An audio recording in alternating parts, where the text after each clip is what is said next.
Assalamualaikum warahmatullahi wabarakatuh.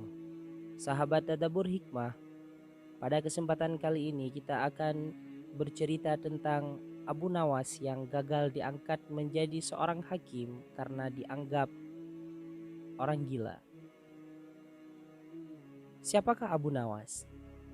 Tokoh yang dianggap badut namun juga dianggap ulama besar ini. Sufi, tokoh super lucu yang tiada bandingnya.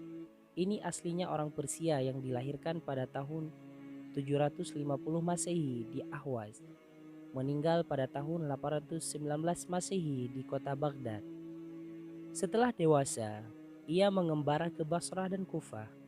Di sana, ia belajar bahasa Arab dan bergaul rapat sekali dengan orang-orang Badui padang pasir. Karena pergaulannya itu, ia mahir bahasa Arab dan adat istiadat dan kegemaran orang-orang Arab. Ia juga pandai bersyair, berpantun, dan menyanyi. Ia sempat pulang ke negerinya, namun pergi lagi ke Baghdad bersama ayahnya. Keduanya menghambakan diri kepada Sultan Harun ar-Rasyid, sang Raja Baghdad. Mari kita mulai kisah penggeli hati ini. Bapaknya Abu Nawas adalah penghulu kerajaan Baghdad bernama Maulana. Pada suatu hari, bapaknya Abu Nawas yang sudah tua itu sakit parah dan akhirnya meninggal dunia. Abu Nawas dipanggil ke istana. Ia diperintah Sultan untuk mengubur jenazah bapaknya itu sebagaimana adat Syekh Maulana. Apa yang dilakukan Abu Nawas hampir tiada bedanya dengan Qadhi Maulana, baik mengenai tata cara memandikan jenazah hingga mengkafani, menyalati dan mendoakannya. Maka Sultan bermaksud mengangkat Abu Nawas menjadi qadhi atau penghulu menggantikan kedudukan bapaknya. Namun, demi mendengar rencana sang sultan, tiba-tiba saja Abu Nawas yang cerdas itu nampak berubah menjadi gila. Usai upacara pemakaman bapaknya, Abu Nawas mengambil sepotong batang pisang dan diperlakukannya seperti kuda. Ia menunggang kuda dari batang pisang itu sambil berlari-lari dari kuburan bapaknya menuju rumahnya. Orang yang melihat menjadi terheran-heran dibuatnya. Pada hari yang lain, ia mengajak anak-anak kecil dalam jumlah yang cukup banyak untuk pergi ke makam bapaknya.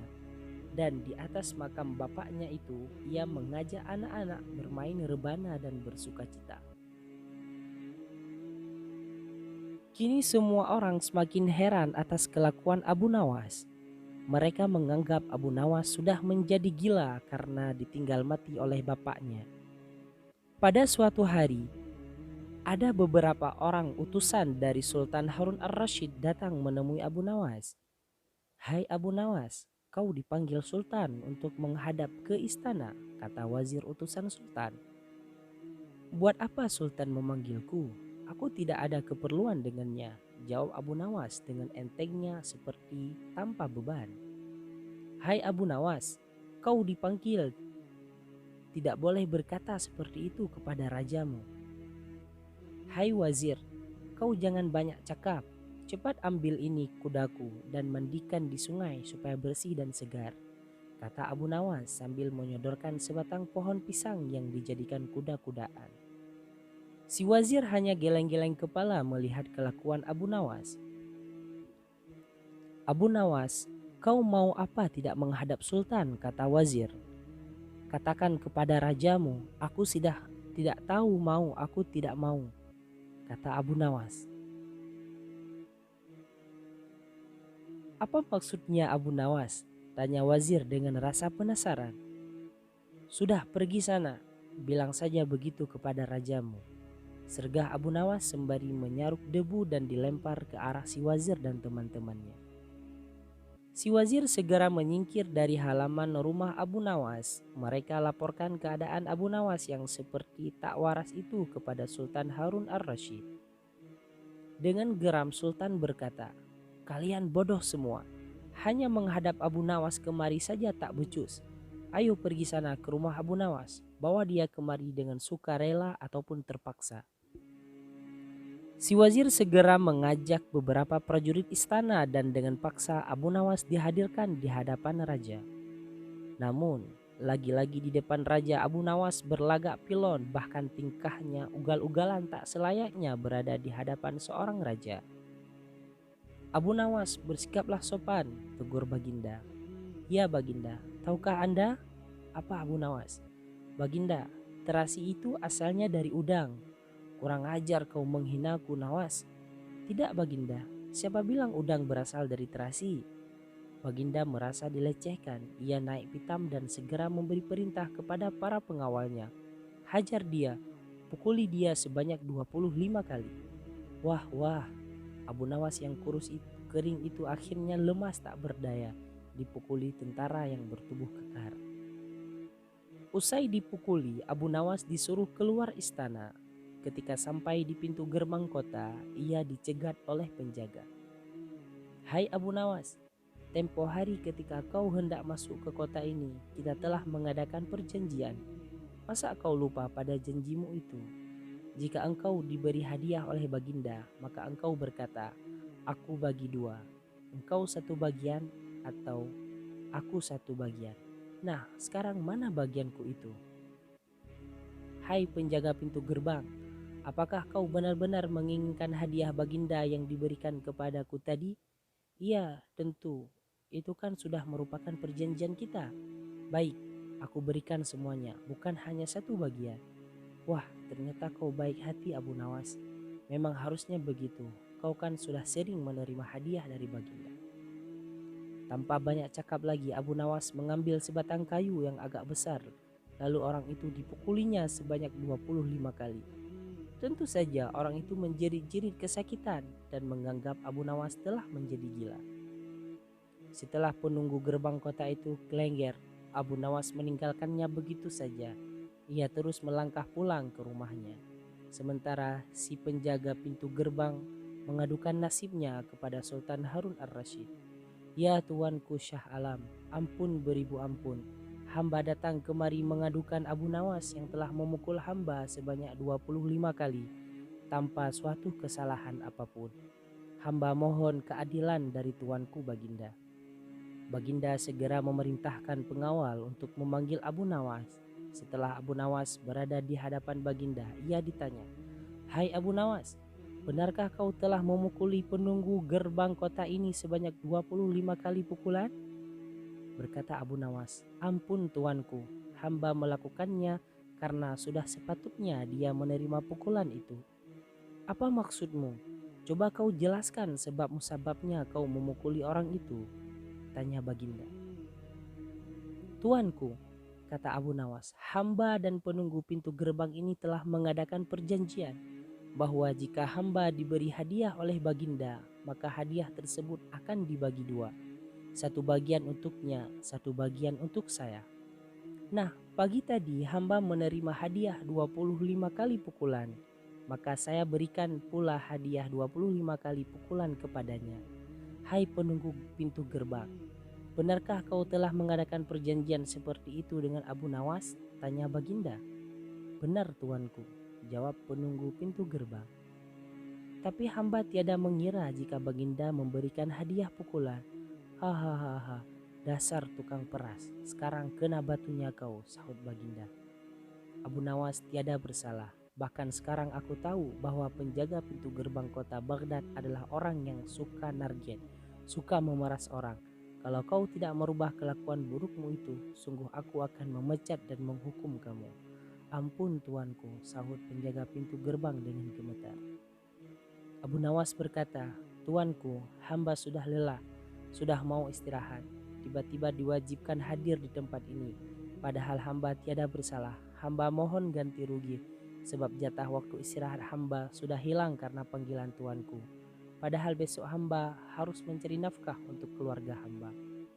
Sejenak Baginda melengak, terkejut atas protes Abu Nawas. Namun tiba-tiba tertawa terbahak-bahak. Hahaha, jangan khawatir Abu Nawas. Baginda kemudian memerintahkan bendahara kerajaan memberikan sekantong uang perak kepada Abu Nawas. Abu Nawas pun pulang dengan hati gembira. Tetapi sesampainya di rumahnya, Abu Nawas masih bersikap aneh dan bahkan semakin nyentrik seperti orang gila sungguhan. Pada suatu hari, Raja Harun al-Rashid mengadakan rapat dengan para menterinya. Apa pendapat kalian mengenai Abu Nawas yang hendak aku angkat sebagai qadhi? Wazir atau Perdana Menteri berkata, melihat keadaan Abu Nawas yang semakin parah otaknya, maka sebaiknya tuanku mengangkat orang lain saja menjadi qadhi. Menteri-menteri yang lain juga mengutarakan pendapat yang sama. Tuanku, Abu Nawas telah menjadi gila karena itu tidak layak menjadi qadhi. Baiklah, kita tunggu dulu sampai 21 hari karena bapaknya baru saja mati. Jika tidak sembuh-sembuh juga, bolehlah kita mencari qadhi yang lain saja. Setelah lewat 1 bulan, Abu Nawas masih dianggap gila, maka Sultan Harun al-Rashid mengangkat orang lain menjadi qadhi atau penghulu kerajaan Baghdad. Konon, dalam suatu pertemuan besar, ada seorang bernama Polan yang sejak lama berambisi menjadi qadhi. Ia mempengaruhi orang-orang di sekitar Baginda untuk menyetujui jika ia diangkat menjadi qadhi.